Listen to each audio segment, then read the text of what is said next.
तुमको रहना है रहो, तो शरीर त्याग करो। वो सतयुग की बात है। उसके बाद आ गई त्रेता, रामावतार हुआ। तो रामावतार में भी 1,00,000 वर्ष की आयु थी बंदे का, 1,00,000 वर्ष तक जीता। उसके बाद कृष्णावतार हुआ। कृष्णावतार में रहा 10,000 वर्ष तक। कृष्णावतार में भी 10,000 वर्ष का था। अब कलयुग आ गया, तो कलयुग में 100 वर्ष की आयु। तो भगवान बोले कि भाई 100 वर्ष की आयु में बंदा क्या कर सकता है?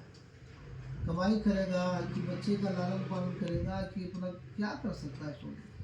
भगवान का पूजा करेगा, कैसे होगा? भगवान बोले देखो कलयुग केवल नाम ही रहा, जितने दिन तुम्हारा है ना, तो नाम का आधार पकड़ के रखो, भगवान का भजन करते रहो।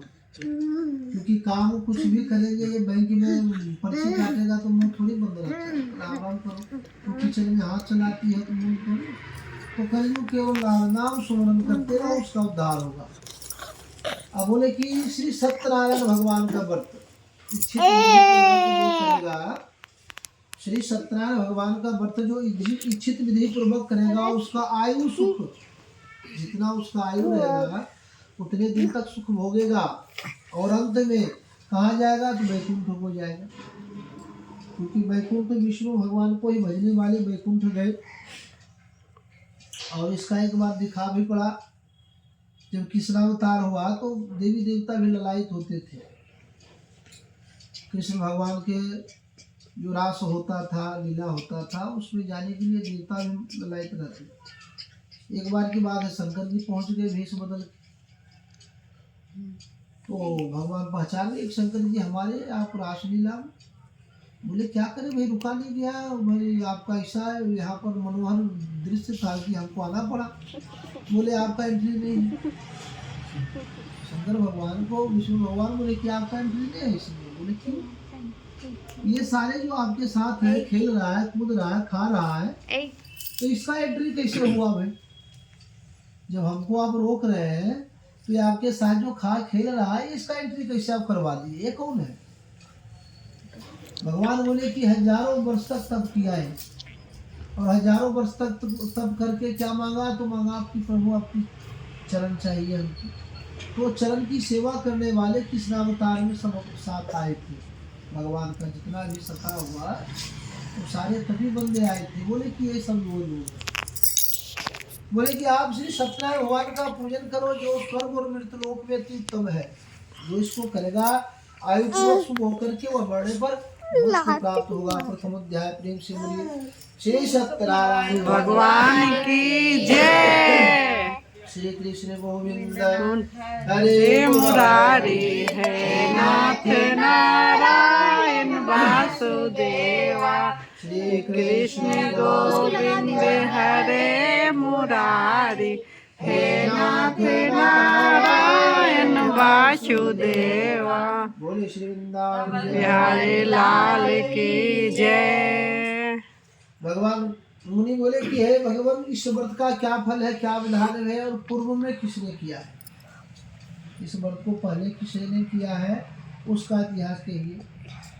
भगवान बोले कि देखो ये व्रत किसी भी दिन, ये जरूरी नहीं है कि पूर्णमासी है तभी करें, ये संक्रांति है तभी, जब मन में इच्छा हो जाए। इसका कोई तिथि नहीं बनाई गई है इस पूजन का। इस पूजन का है कि जब इच्छा हो जाए तब करो, कोई दिन तारीख कोई देखा नहीं देता है। और बोले इसमें लगता क्या है? तो लगता तो ये सब तुम देखा देखी सब अपना लाए, ये खाएंगे, इसको अच्छा लगता है उसको, लेकिन इसमें कुछ नहीं है। केले की फली, केला जरूरी है, शक्कर, दूध, दही, गेहूं का चूर्ण, वो अपने गांव में चलता है, गेहूं का बनता है। हाँ, बोले कि यही बस इतने लगता है। उसमें चना भी डालते हैं। केले की फली, शक्कर, दूध, दही, गेहूं का चूर्ण, सवाल तो सारी तथा गुड़ मिला करके, वो कनक वाले में गुड़ मिला करके भी उसका भी भोग लगा करके, तुलसी पत्ता चढ़ा करके कथा कर सकती है, समझ गया? तो ये भी होता है। और भाई बंधुओं को बुला करके विधि के साथ उस दिन शुद्ध हो करके जो श्री सत्यनारायण भगवान का व्रत करेगा वो कल्याण हो। जिन्होंने पहले किया, पहले समय में एक ब्राह्मण थे, वह बहुत गरीब थे। वह नित्य दिन धरती पर पृथ्वी पर घर घर भिक्षा मांगे घूमते थे। ब्राह्मणों से प्रेम करने वाले श्री सत्यनारायण भगवान ब्राह्मणों से प्रेम क्यों करते हैं भगवान? लोग ही पूछ देता है भगवान हम भी तो हैं तो ब्राह्मण से प्रेम क्यों करते हैं? हम भी मनुष्य हैं। लेकिन ब्राह्मणों से प्रेम इसलिए करते हैं कि ब्राह्मण के अधीन मंत्र है। मंत्र तो ब्राह्मण ही बाँचेगा और मंत्र के अधीन भगवान है। क्या है? क्या समझे? मंत्र के अधीन भगवान। ब्राह्मणों के अधीन मंत्र है और मंत्र के अधीन भगवान। इसलिए भगवान ब्राह्मण से प्रेम करते हैं। तो ब्राह्मणों से प्रेम करने वाले वह बूढ़े ब्राह्मण का रूप जो बूढ़ा ब्राह्मण था उसके पास आए, पूछे कि हे ब्राह्मण तू नित्य दुखित हुई पृथ्वी पर क्यों घूमता है? वह ब्राह्मण बोला कि हे श्रेष्ठ ब्राह्मण मैं अत्यंत दरिद्र हूँ। हम भिक्षा मांगेंगे फिर खाना खाते हैं तो इसे भूखे सोना पड़ता है। अगर इसका छुटकारा कुछ हो तो बतलाओ। वह बुरे ब्राह्मण का रूप धारण करने वाले श्री सत्यनारायण भगवान बोले कि तू श्री सत्यनारायण भगवान का व्रत करे जिसके करने से सभी मनोकामनाएं पूर्ण हो। अब वह ब्राह्मण जब ऐसा सुना तो घर गया, उसे रात भर नींद नहीं आई।